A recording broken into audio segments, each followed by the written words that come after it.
That's the sound of me not putting multiple papers on my desk. Yes, my printer is still being a problem. But welcome to the best thing that ever happened to you.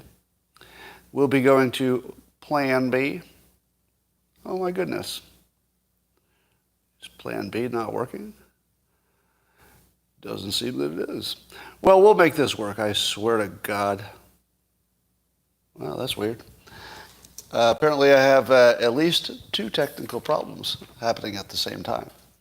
I hope your day is better. I just have to do something here.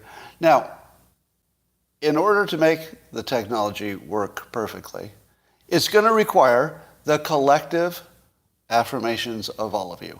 And I'd like you to join me now in something called the simultaneous sip, because if I can capture all of the goodwill and vibrations from all of you, it might be enough to make my printer work. And we're going to test this out live. All right? I'm going to queue up my printer, and then I'm going to see if the simultaneous sip makes it work for the first time. Are you ready for this experiment? We're going to have to, I'll tell you what I'll do. Since the printer will take a moment to tell me whether it's working or not, this could be exciting. We'll do the simultaneous sip simultaneously. All right. Now, before we know the answer, all you need is a cup or a mug, a glass, a tankard, chalice, stein, a canteen, sugar flask, a vessel of any kind, filled with your favorite liquid. I like coffee. Join me now for the unparalleled pleasure of the... I don't think it's working. It's not working. But let's have the simultaneous sip anyway. That's all we need. Go.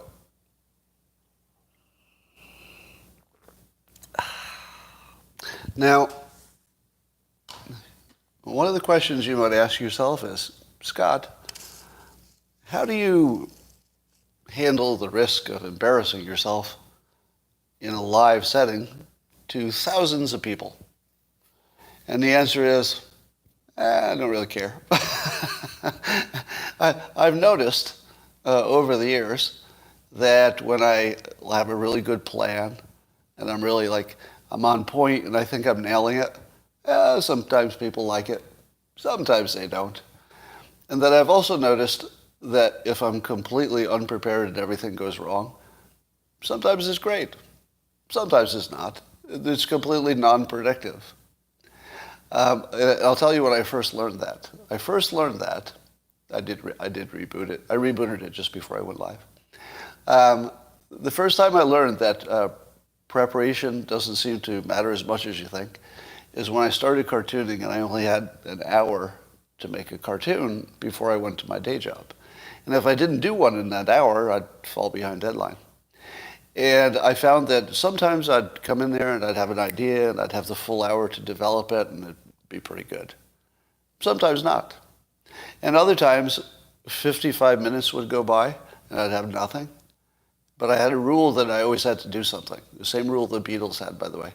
The Beatles had the same rule. If they started a song, they had to finish it. They couldn't wait till the next day. They had to finish anything they started. So I had an analogous rule, which is that I would have to do a comic within an hour, no matter how many minutes were left when I decided I had to charge through and finish it. And I found that the 5-minute comics were exactly as popular as the 1-hour comics. There was a considerable difference in the audience. And that, ladies and gentlemen, is a lesson. You don't really know what's going to work well. Sometimes just winging it, if you know what you're doing, works too. I, however, have 3 backups. I have my printed copy that's not working. I have my phone as my backup for the digital copy, which apparently did not sync with my notes from my other system. A second technical problem. But am I dissuaded by that? No. Because unlike you, I have a third backup, which is already fired up, right over here. So if you have enough devices and enough coffee, you can make anything work. It's true. Story number 1. Employment looks good, weirdly. So the new pandemic era, a low of 3.6% unemployment. That's actually great, isn't it? So here's the interesting thing. So this is in the realm of predictions. I've said to you before that there's one economic measure that if that one is working, you can kind of figure that everything else will work out too. Maybe a little slower, but if you can get one thing right, it's the most important thing to get right, and that's employment. Because the difference between having a job and not having a job is a gigantic difference. It's adding to the system versus subtracting from the system. So every job is sort of a big increment in goodness. So at the moment, we have actually a really good employment situation, but here's the test to the prediction. So remember, the rule is sort of Scott's rule, I guess. I didn't invent it, but we'll say it's mine for now. That if you get employment right, you don't have a lot of unemployment, everything else will work out. Now, is that true if you've got pandemics and inflation and, Ukraine stirring things up and supply chain problems? Well, that's the test, right? This is sort of the ultimate test of that predictive variable. And I'm going to stick with it. So I'm going to stick with employment being the most predictive thing. If the employment numbers had been bad, I would be panicking a little bit. Gonna be honest. If the employment numbers were going down as fast as inflation was going up, I'd be spinning in this chair right now. But when I see inflation going up, I hate it. I mean, everybody's taking a bad haircut right now, and you can't all afford it. So that's bad. That's really bad. But it's not as bad as unemployment would be. I mean, not even close. I don't think. So let's track that and see if that still comes true. So some more fake news, or is it? There are reportedly 7 hours of call logs missing from the White House. Call logs. Said call logs too many times because it was January 6th and Trump was doing who knows what because of those missing records. But it turns out there were no missing records in the sense of deleted. So nobody deleted anything. The records are an exact record of what they should be recording. It's just that they don't record every phone. That's pretty much the whole story. So the story went from yesterday, it's like a Watergate situation with missing call logs at the most suspicious time, and then it morphed into, oh, it looks like you used some other phone. Okay. Now, if you were the president or any CEO or any leader trying to, let's say, make sure there's not a digital path to you, wouldn't you just borrow somebody else's phone? Yeah, I realize so Trump was asked if he used a burner phone, a kind of phone that is not associated with a person. It's just sort of a short-term phone you use. Criminals use it, drug dealers use burner phones. Cheaters use burner phones, that sort of thing. So he was asked, and Trump said he didn't recognize the term, or he didn't know what a burner phone was. And then John Bolton threw him under the bus and said, he talked about burner phones with me. So, is there a story here? Yeah, like this feels like a whole bunch of nothing, doesn't it? Suppose we know that Trump used some other means of communication, either directly or indirectly. Here's how I imagine it going. The way I imagine it going is Trump standing next to somebody who has their own phone and saying, can you call so-and-so and say this or that? I mean, that's sort of the way I imagined it. Like, I don't imagine that there are necessarily direct phone calls from Trump to somebody that would be, incriminating in any way. But who knows? One of the things that Trump has done so well for years is avoid digital records. He doesn't use email, for example. And that's got to work in your favor. At some level of business, you probably shouldn't write anything down. At some point, you should only whisper to people, in a secure location, and that's it. Nothing else. The way Putin probably does it. All right, so here's my favorite story this is on Fox, Fox website. So, of course, one of my favorite things about the news is watching the Fox News, CNN, battle with each other and how they frame the other side, because it's the one situation where you can be fairly confident that they're not really hiding their bias, which doesn't mean they're always lying. I'm just saying that they don't do it to inform you; they do it for competitive reasons. And so this is hilarious. According to Fox News, it's talking about how Zucker, the disgraced, they call him the disgraced ex-CEO. So I think it's funny whenever anybody calls anybody else disgraced, as if there's anybody famous anymore who's not disgraced. Everybody's disgraced to somebody. So does it really mean anything to call somebody disgraced? I mean, I get it. I know why they're saying it, and I would agree with the description. But it's sort of a little bit overused. I feel like everybody's a little bit disgraced for one reason or another. I'm sure I've disgraced myself a few times. I'm pretty sure I'll disgrace myself again before the end of the day. Anyway, I love that word in politics. And so here's how Fox writes it. In an attempt to restore CNN's credibility, so that this is making you think past the sale. So you're supposed to just sort of agree that it's an obvious fact that CNN has no credibility. So according to Fox News, in an attempt to restore CNN's credibility, they talk about the new leader, Licht or Light, I don't know how to pronounce it, is expected to attempt to pivot back to straight news after Zucker allowed the network to take on a partisan, liberal approach that has struggled to attract viewers during the Biden era. I love how they say it. Now, who exactly is expecting this? So Fox News is writing it like, these are facts. If you didn't stop and slow down to read the actual words, you'd sort of accept it as this is common knowledge, that they're a disgraced network, they need to restore their credibility, and the new guy is at least thinking about. He hasn't decided. He hasn't made the decision yet, but he's definitely maybe thinking about reporting real news. So that's how Fox News frames it. Oh, that is funny. Do you remember, as I do, think back, maybe a year or two. Do you remember when it was popular to say that anybody would be better than Trump?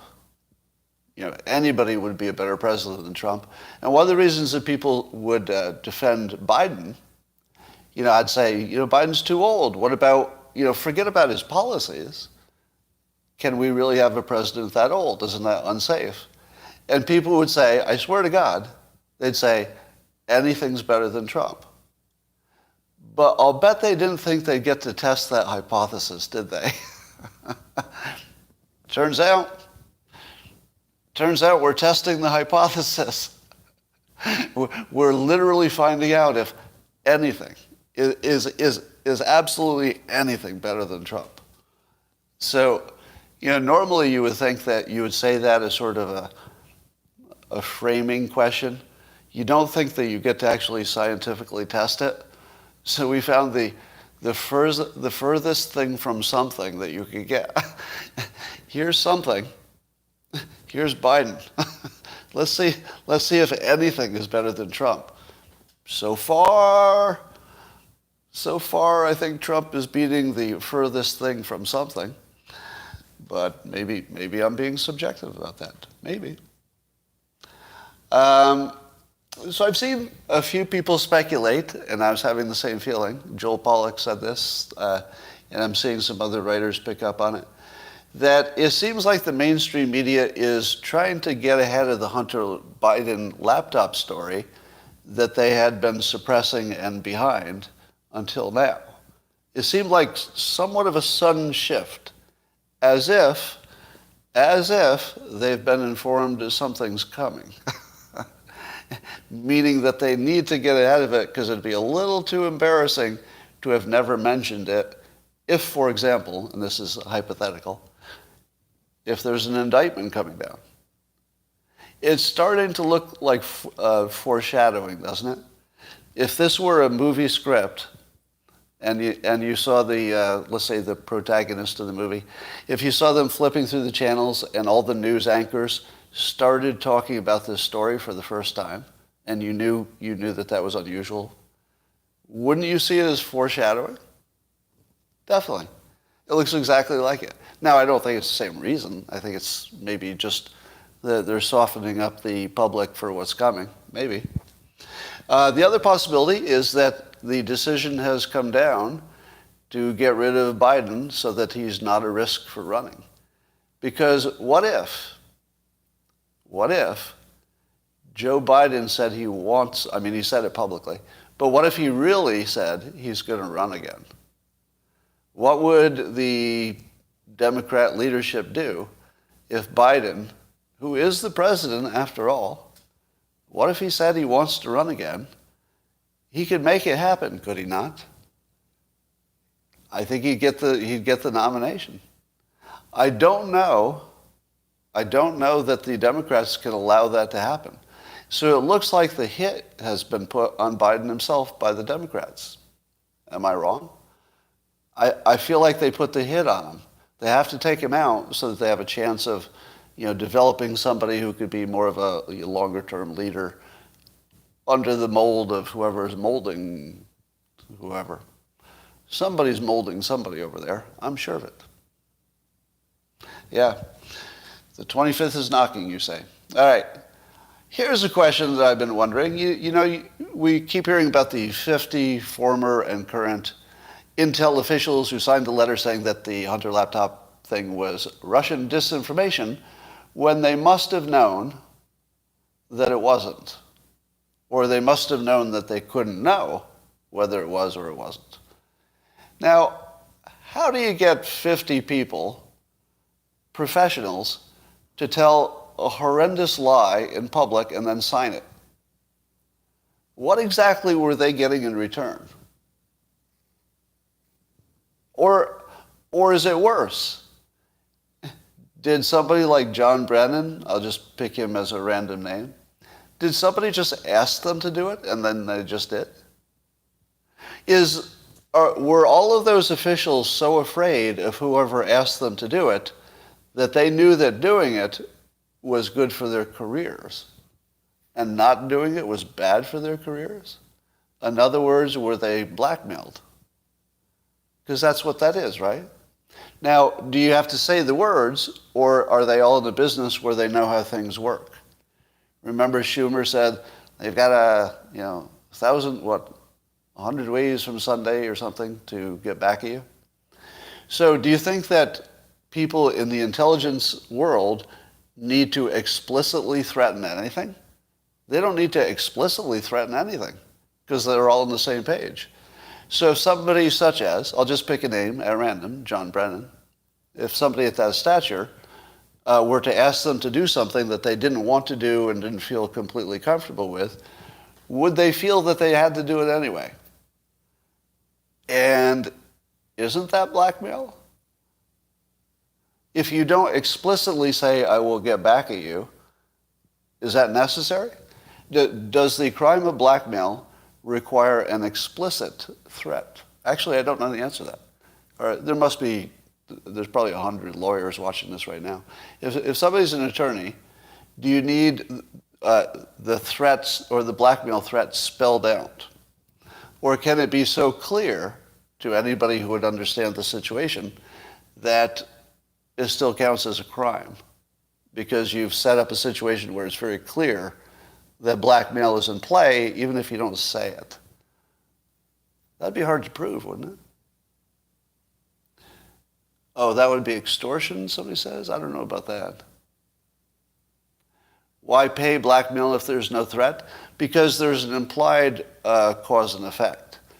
So it doesn't have to be a threat. You could just understand that under this situation, this bad thing will happen to you. You just have to know it could happen. That's all. Huh. All right. Give me an answer to that. So it looks like Russia is propping up the ruble. But here are a couple things that I learned. One of the reasons that the gas is still flowing from Russia, and Russia hasn't tried to use that as a weapon, is that they don't have pipelines to sell it anywhere else. So just as Europe is trapped by having to buy Russian energy, and Russia is trapped for the time being in accepting dollars and euros, they want to accept rubles, but they can't because they're mostly operating on long-term contracts that were signed a while ago. And here's the funniest part. Apparently Russia has decided to honor the deals during war. I mean, it's literally, economic war on top of military war, and the very people that Putin's at war with, their energy companies are saying, oh yeah, we're going to honor the deal. We're not going to just change the deal and say you have to pay in rubles. No, there's a deal. And I'm thinking, really? Is that the way it works? Do they follow the contract in this situation? I don't know. But I guess one of the reasons they would follow the contract is that there's no reason to break it. And the no reason to break it is that they don't have options, meaning they can't sell it anywhere else. There's no other pipelines. They can't sell it to China because they don't have the infrastructure to deliver it. And it wouldn't be easy to fix it. It would take a long time.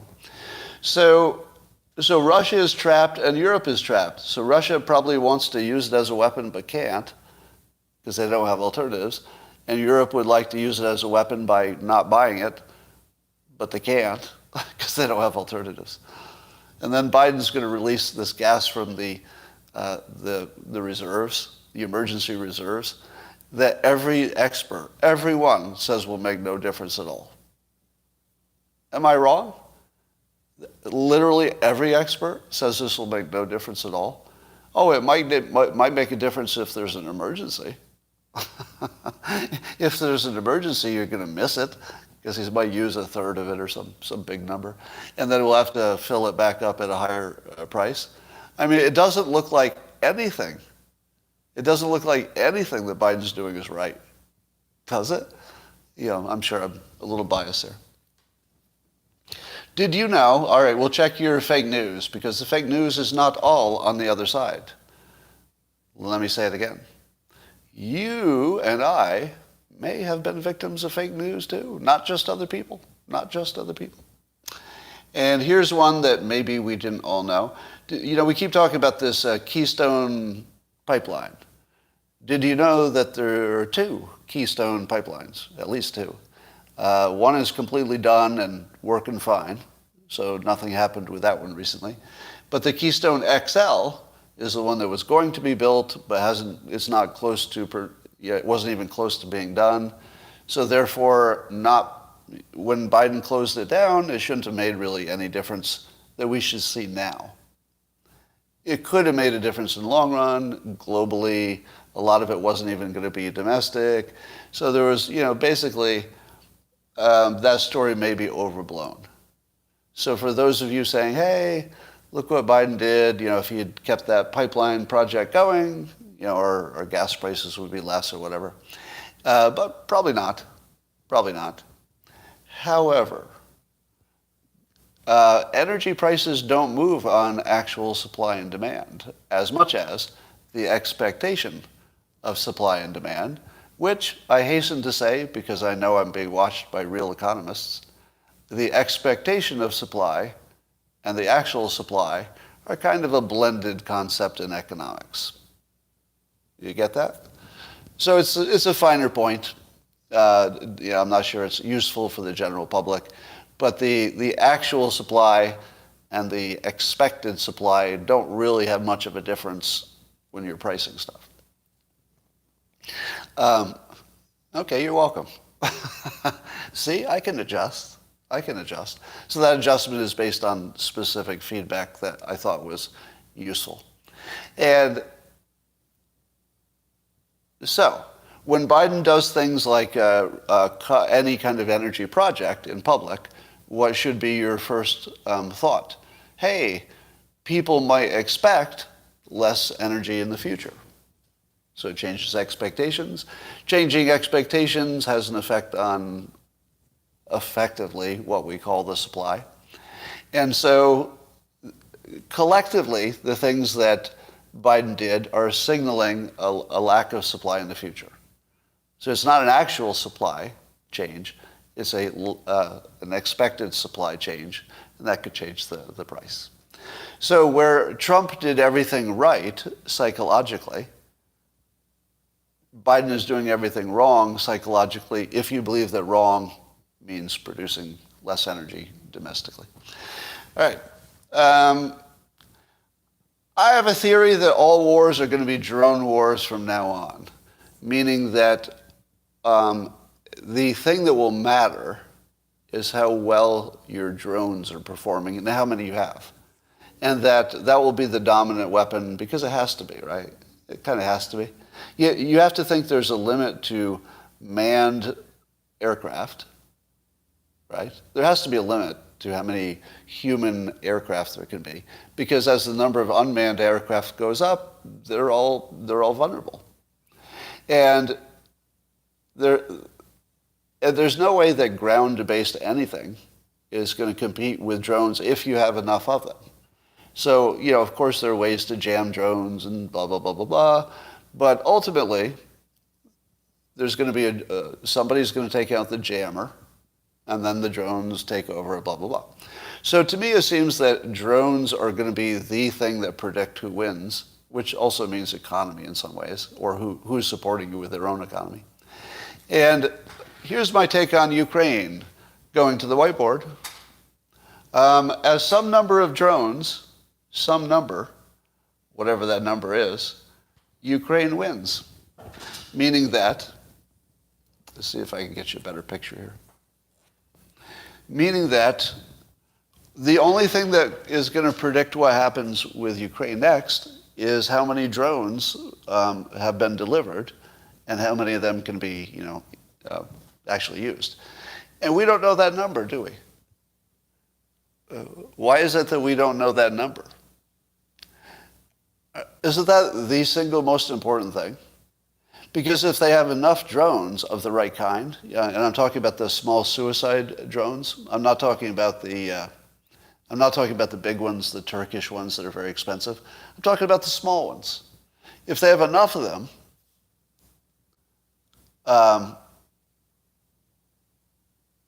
they win, right? They win in the sense that, at the very least, Russia can't conquer them. Now, there's news that there was a Russian, I think it was a fuel depot attack within Russia, so over the border from Ukraine, and that the Ukrainians did a helicopter attack in the homeland of Russia. Now, there's a lot in that story. Number one,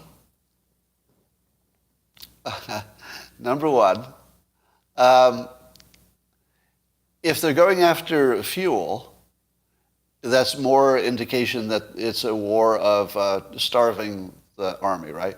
Denying them food and ammunition and fuel. Now, do you think you can do that with drones and helicopters if you get the big stuff? So isn't there sort of an 80-20 rule at play here? That you don't have to eliminate all the fuel. You have to eliminate some percentage of it, right? You don't have to eliminate all the food. Just there's some percentage you have to eliminate that would just stop the army, wouldn't it? Because it would just distract them. They just have to eat. So how many drones would it take to keep an army from retreating? Because here's what I'm most curious about. Does Zelensky seem like the kind of guy who would take a draw? Would he go into a battle and say, I'll take a tie? Is there anything we've seen in his personality, his career, the way he presents himself? Is there anything about him that says, I think I'll play for a draw? I don't think so. So I'm at least open to the possibility that he's after Putin, and the way he's going to do it is by destroying the Russian military in Ukraine. And I think he can actually do it. And all it takes is some number of drones. So here's the argument. The argument is this. If Ukraine can take out big fuel depots, and obviously they can, because I would think a fuel depot is the most vulnerable thing there could be. What could be more vulnerable to drone attacks and helicopter attacks than a fuel depot? A fuel depot seems like it'd be the ultimate target. So if you take out the big ones, can Russia adjust enough with, workarounds and small ones? I mean, they may be, 3 fuel depots away from stalling the entire army in Ukraine, making it impossible to get out. And what happens when they can't leave and they can't eat? I think Ukraine just starts starving them and picking them off. There may be a play here that Zelensky is actually going to try to take over Russia and actually just run the whole thing. Because, I know, it's crazy. But think about this. If Zelensky could destroy the Russian military, don't you think Putin's gone? How would he survive that? If he actually destroyed it. And I think he actually could. Now, destroy it doesn't mean literally. Again, it means trapping it in the country and just keeping it there. It's done. If it can't get out, it's as good as dead. It wouldn't have any purpose. So, let me allow the following. I'm probably not the military expert you need to be listening to. Can we agree on that? Can we agree that for military predictions, I'm not really the one you should be listening to? All right? We can all be on the same page on that. Now, you understand that I've confessed this before, that I speak with more confidence than maybe my internal process is matched to. Because part of it is presentation. So don't confuse the presentation, which I do confidently, with my opinion of what's actually going to happen, which is more of a statistical thing. Statistically speaking, I'd give this 5 to 10%. But that's bigger than you would, right? I think you'd give it 0%. And I'm saying there's something happening here that makes me think this. All right, let me defend the 10%. Number one, how hard is it, with your opinions, how hard would it be to trap them in country, to trap the military, now that they're already degraded and we know exactly the limited ways they can get out, right? If the roads are taken out or mined, or the Ukrainians have enough drones to stop whoever's in the front of anything, and they can take out the energy, I think they can stall them. Now, somebody says the threat of nukes. Well, I wonder about the strategy of not making the guy who's trying to kill you angry. I mean, I get it that if Putin's pushed into a corner, he might use tactical nukes. But I don't think so. Because I think using tactical nukes would end him for sure, wouldn't it?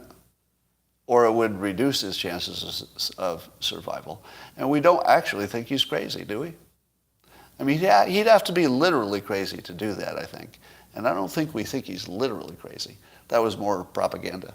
Speaking of propaganda, this is really interesting, a little out of context here.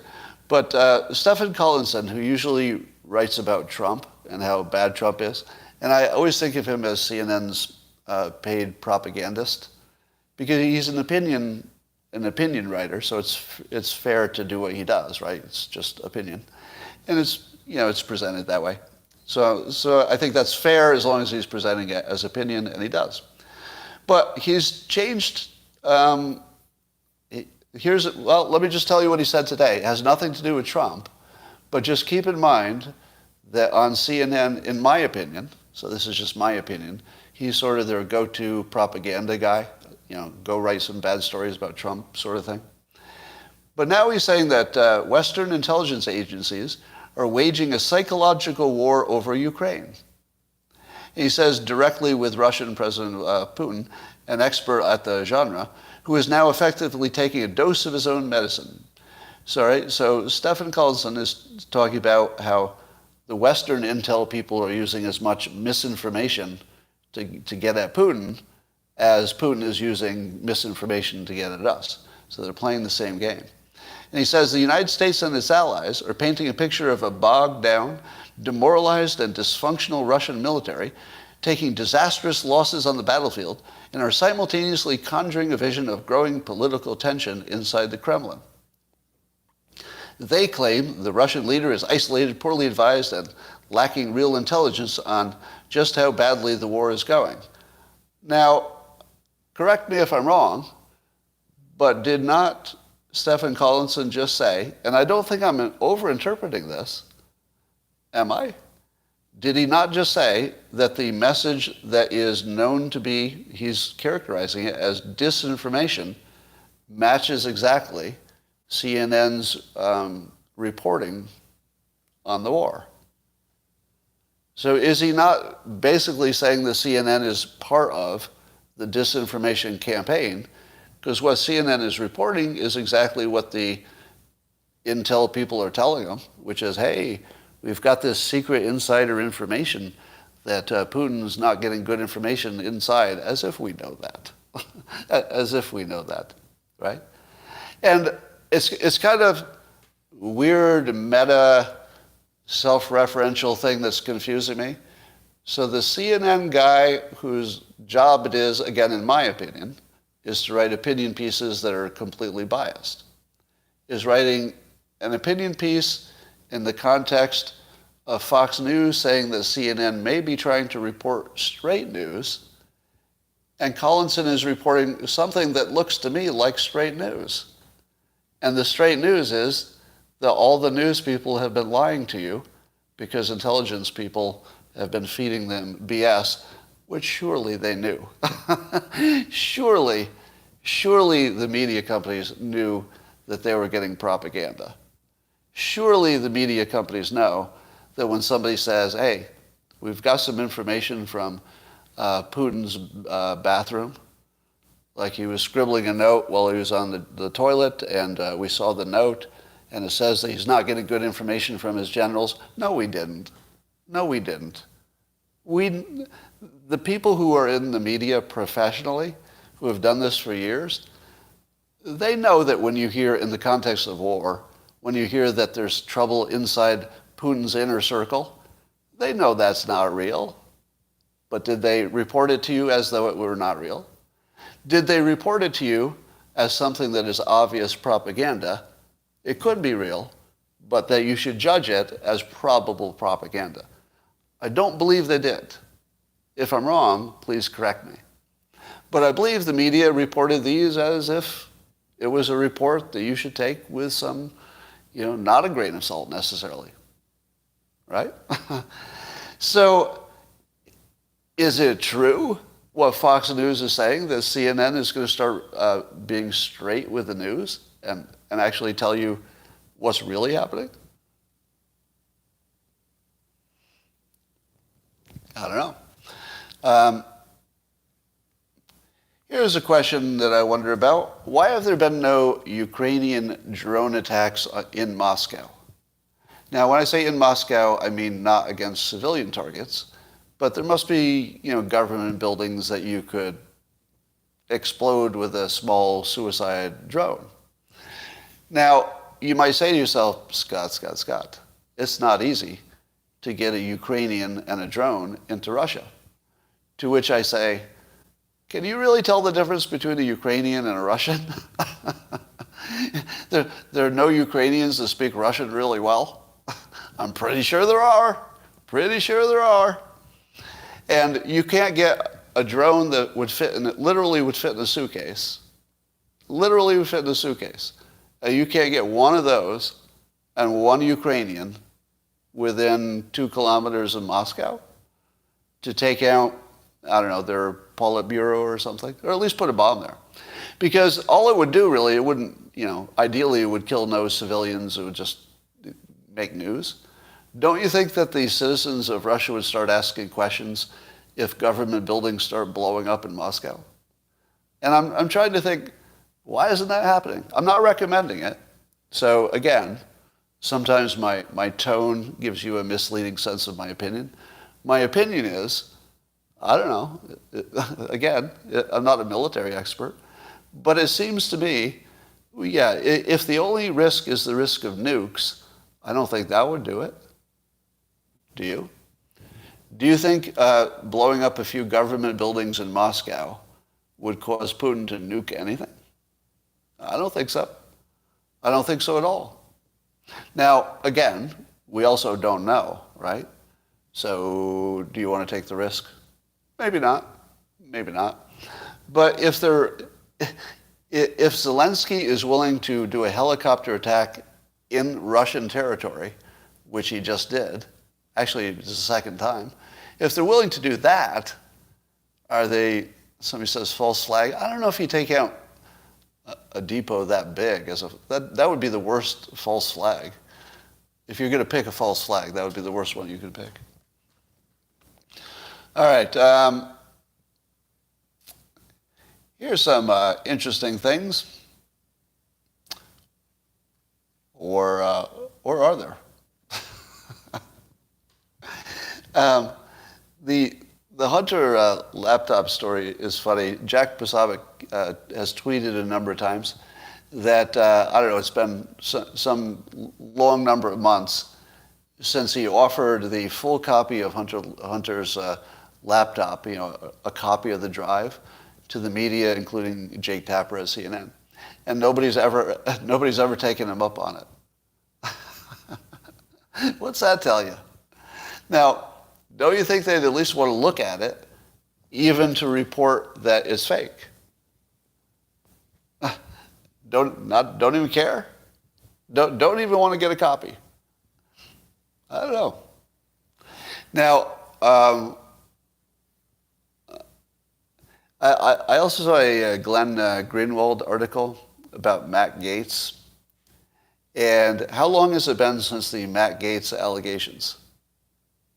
It's been a while, right? A year, over a year, right? So it's been over a year, and the only part of the story that's been verified is the part of the story that Matt Gaetz sent, which is that they were being blackmailed. That's now verified fact. There have been no charges against Matt Gaetz. It's been a year. So what do you make of that?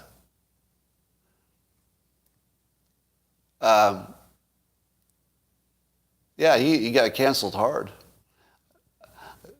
You watch one person after another get taken out, and you wonder who's next, right? If you look at the landscape of all the people who were sort of making a lot of noise for Trump in 2016, most of them seem to have been taken out by now. Now, a lot of them made it easy. Sometimes they make it easy.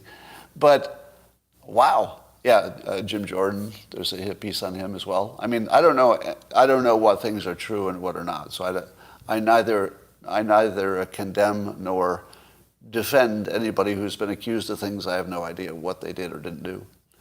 I'm just noting that they all have hit pieces and they were prominent supporters of Trump. Now, apparently, I don't know if you knew this, but the Ukraine, I don't know if the Ukrainians are part of this or just the allies, trying to come up to some way to make a non-NATO deal for Ukraine. So there'd be some kind of security guarantee, but it would not involve NATO. And I was trying to come up, what would be the perfect name for let's say a security guarantee situation in which Russia had already vetoed NATO as being that entity.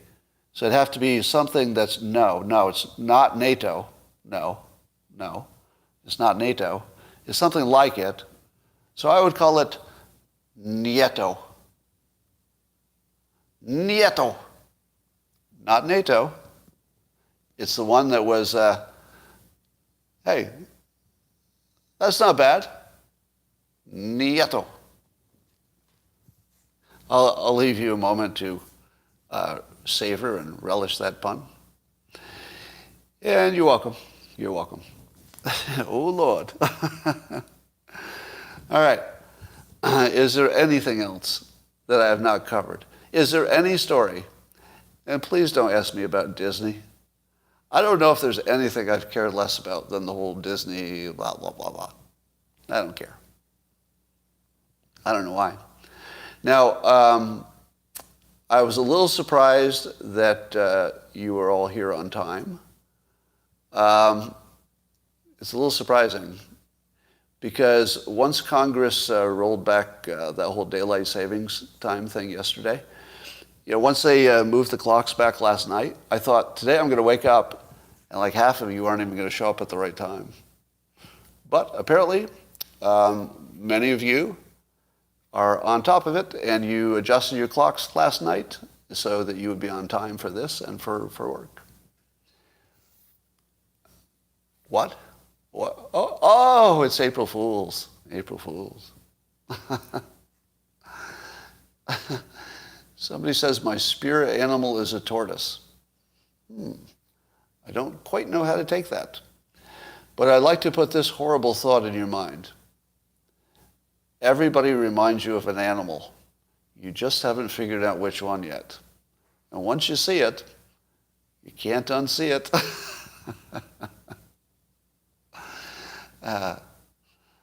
I once described somebody as a monkey in a human costume.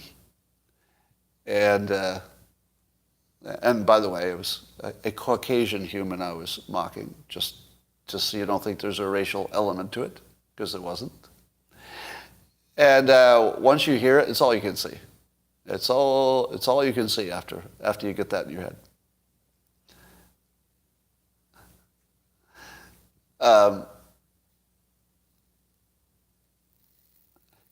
Corona dropped off the map, didn't it? Yes, it did. All right, so let's do a vote here. Now remember, reality can never be settled, apparently. Even science can't settle reality for us. So we've gone through the entire pandemic, and now we're sort of at the other end of it, I think. Was Alex Berenson mostly right or mostly wrong? Go. Alex Berenson. Now remember, he was banned by social media for a lot of contrarian opinions. In the comments, was he mostly right or mostly wrong? I'm saying mostly rights, mostly rights, mostly rights. And what would be some examples of what you think he was mostly right about? What would be an example of something he was mostly right about? Lockdown's not working? We all thought that. Masks don't work. Natural immunity is good.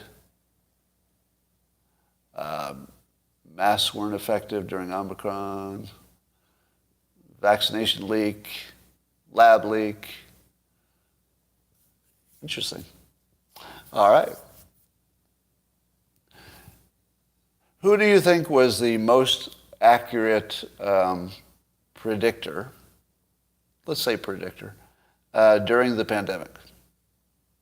Who was the most accurate predictor? On the Locals network, there's only two answers. People are saying themselves and sometimes me.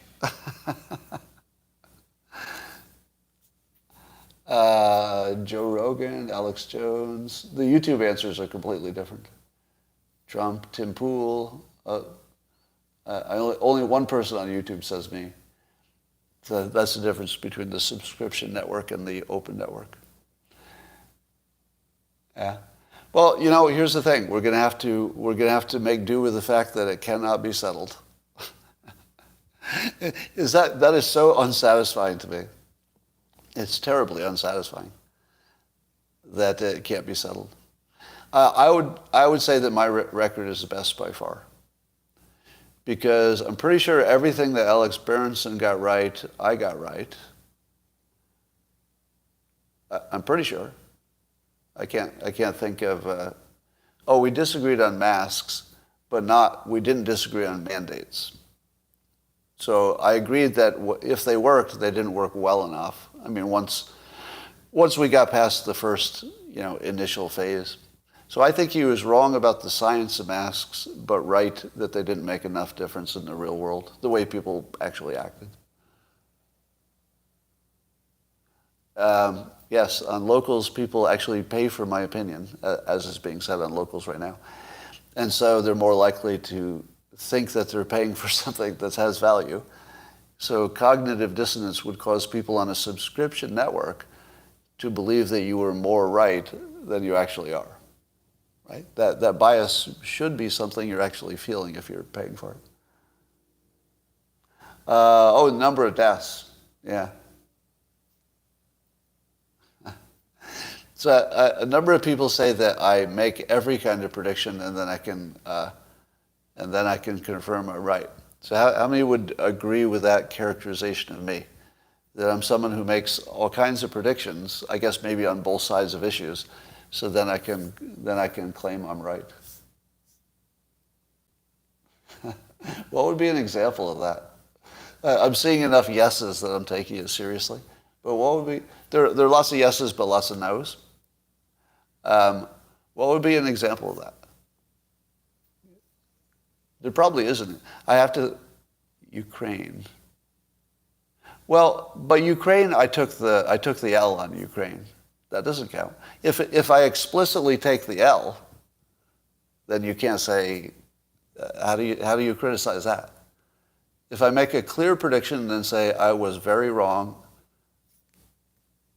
I mean, don't take yes for an answer. VP, Vice President. Yeah, I think it's fun to talk about having a prediction that's wrong, but that the reason you made it was still the right reason. It just didn't work out. I mean, I think that's fair. That's not really flip-flopping. All right. That one. Yeah. The skirt one. That's a longer conversation. But that's probably the best one. That's probably the best example. I'll give you that one. All right. And now, ladies and gentlemen, I was lambasting Berenson. Well, I still disagree with him on all the things that I disagreed when I lambasted. When you say I lambasted him, I don't think that's true. No, I have said, from fairly early on, I think you can confirm, that I said that the Alex Berensons are valuable and that you need them. Like, they could be right and they could be wrong, but you need those rogue doctors, the McCulloughs and all that. So I don't know if they were right or wrong. I'm not qualified. Pretty sure you're not either. But you definitely need the pushback. That's a creative tension. I'm being asked if Michael Schellenberger has a chance to win as an independent in California. And the answer is, nobody else would. So let me give you the best answer I could give you. Could Michael Schellenberger win what looks like, an against all odds win of being an independent and win in California? And the answer is nobody else could. Nobody else could. So if you're saying to me, Scott, nobody could do that, I'll agree 99.999% with you. Nobody else could. But nobody else could have moved the needle on nuclear energy either. You hear what I'm saying? He's already done things that didn't look possible. So if somebody does things that don't look possible, when do you bet against them? All right? And remember, California is pretty thirsty for solutions. And you've never seen a more specific solution-oriented candidate, I'm pretty sure. Somebody can correct me on that. But for a major office, say governor, has there ever been somebody as prescriptive, somebody who's literally written books describing the solution? Multiple books. And describing solutions specific to San Francisco in the latest book, San Francisco. So we've never really seen this. Now, my understanding is that the way the California elections work is that there are so many people registered as independent that if you actually got a good bite of the independents, you would make it into some kind of a runoff. So because of the way our system works, because of the dire hole that we're in, because there's never been a candidate who has a bona fide left-leaning history, but settled on solutions that are sort of, just the ones that work. So you could say he's the first Democrat who understood how anything works. But you don't get elected that way? But that's sort of what I think he is. Like, I've always said the ultimate candidate would be somebody who embraced Democrat ideals, but Republican techniques, like systems. Because the thing the Democrats always get wrong is the human motivation. But on top of that, sometimes they get the science wrong too. And he fixes both of those things.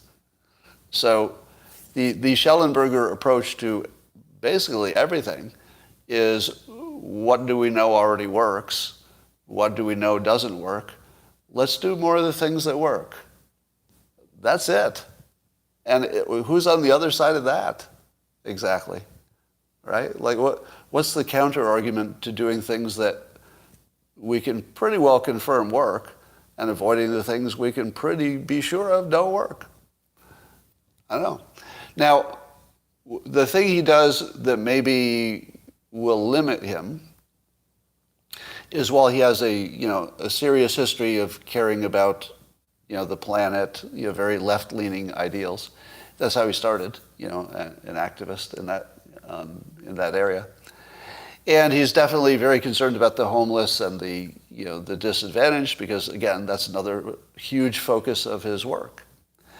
So who has been that focused on the problems and the victims? Who's been that focused on them at the same time as had practical solutions? Exactly nobody. So here's the problem with predicting. If you predict from the past, you always miss a Schellenberger. If you predict from the past, you always miss a Trump, because the past never produced a Trump. If you always judge from the past, you couldn't have a Joe Rogan, because nobody ever just started their own show with a camera and a microphone and suddenly they were the biggest media platform in the world, or the country, I guess. So you miss all of the interesting stuff if you use the past to predict the future. It just doesn't. And the whole history repeats is a really limited mindset.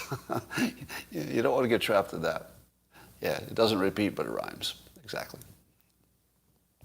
Rush Limbaugh was another person. You couldn't predict that. Who would have predicted the rise of Rush Limbaugh? You wouldn't.